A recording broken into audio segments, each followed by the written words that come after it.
కి సంబంధించి ఇలాంటివి వచ్చినప్పుడు సరే బాబు కేసులు రీఓపెన్ జోగి కూర్చు జోగిది ఒకటి ఆయన మద్యం కుంభకోణం దాంట్లో అప్పుడు అద్దేపల్లి అని అతను ఒక ఆయన పట్టుకున్నారు కదా ఆయన నుంచి జోగి ఖాతాలోకి నిధులు బదలాయించబడ్డాయని పోలీసులు అనుబంధ ఛార్జ్ షీట్ వేసి దాంట్లో చెప్పారు. వీళ్ళకు రిమాండ్ కూడా పొడిగించారు.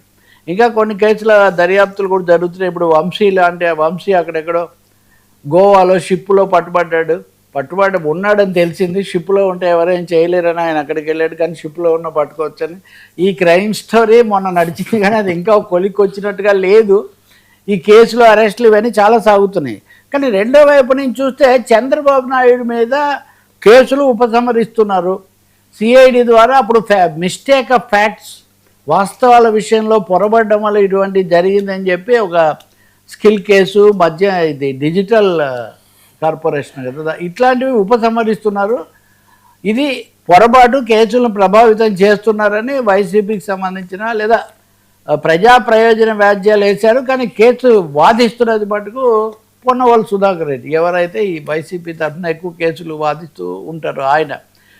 ఈ ఏసీబీ కోర్టులోనే అడిగాడు ఆయన, మీరు కేసులు ఏ ప్రాతిపదిక మీద రద్దు చేశారో ఆ వివరాలు మాకు ఇవ్వండి అంటే ఏసీబీ కోర్టు మీకు ఇవ్వాల్సిన అవసరం లేదని తిరస్కరించారు. దాని మీద ఆయన హైకోర్టుకు వచ్చారు. హైకోర్టు కూడా అడిగింది, మీరు థర్డ్ పార్టీ కదా, మీకు ఏంటి సంబంధం, ఇవ్వనక్కర్లేదు అని హైకోర్టు న్యాయమూర్తులు ఆయన్ను ప్రశ్నించారు. కాదు, మీరు పలానా సెక్షన్ ప్రకారం నేను దీని మీద కేసు వేయాలనుకుంటున్నాను, కాబట్టి నాకు వాస్తవాలు నాకు కావాలి, ఇది పబ్లిక్ ప్రాపర్టీ. ఒక కోర్టు అలాగే ఒక సిఐడి విభాగం వాళ్ళు ఉపసంహరించుకోవటం కానీ కోర్టు దాని మీద తీర్పు ఇవ్వడం కానీ పబ్లిక్ ప్రాపర్టీ కాబట్టి దీనికి సంబంధించిన పూర్తి వివరాలు మాకు అందజేయాలి, అడిగే హక్కు మాకు ఉందని చెప్పారు. చివరకు న్యాయమూర్తులు ఏం చేశారంటే కేసు ఒక వారం వాయిదా వేస్తూ ఈ లోపల ఆ వివరాలన్నీ మాకు సమర్పించండి అని సిఐడికి ఆదేశాలు ఇచ్చారు. ఇప్పుడు చివరి ఆదేశం సిఐడికి ఇచ్చారు కాబట్టి వీళ్ళు సంతోషిస్తున్నారు,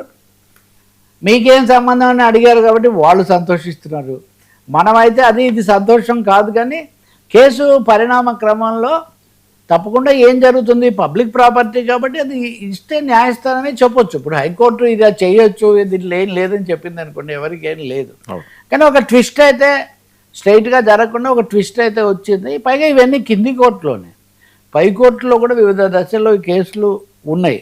దీని ద్వారా చాలా జరగబోతుంది. ఇప్పుడు ఇందాక మొదట చెప్పుకున్నాం కదా, ఏదో వాళ్ళు ఎక్కడికో వెళ్ళిపోయారు, ఇలా దీని మీద చాలా కేసు బిల్డప్ చేయొచ్చు అని మటుకు వైఎస్ఆర్ పార్టీ కూడా భావిస్తున్నట్టుగా కనిపిస్తుంది. ఇందాక మనం చెప్పుకున్న దాంట్లో ఇప్పుడు మీరు కింది కులాల అధికారులను అప్పటి వాళ్ళందరినీ బెదిరిస్తారా, మేము భయపడతాం అనుకుంటున్నారా అని కూడా కొంతమంది వీడియోలు అవన్నీ బహిరంగంగా విడుదల చేస్తున్నారు. నిజంగా పరిస్థితి చాలా తికమగ్గా గందరగోళంగా తయారైన పరిస్థితి.